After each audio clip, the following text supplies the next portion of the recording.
High বন্ধুরা, আজকে চিকেনের রেসিপি নিয়ে চলে এসেছি। প্রথমেই মাংসটা ধুয়ে ম্যারিনেট করে নেব নুন, হলুদ, লঙ্কা গুঁড়ো আর টক দই দিয়ে। এরপর কড়ায় তেল গরম করে আলুগুলো নুন হলুদ দিয়ে ভেজে তুলব।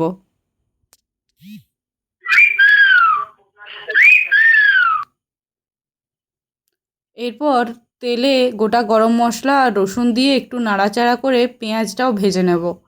এরপর দেব টমেটো। এদিকে একটা মশলার ঘোল বানিয়ে নিচ্ছি নুন, হলুদ আর লঙ্কা গুঁড়ো দিয়ে। এরপর দিচ্ছি আদা বাটা আর কাঁচা লঙ্কা বাটা।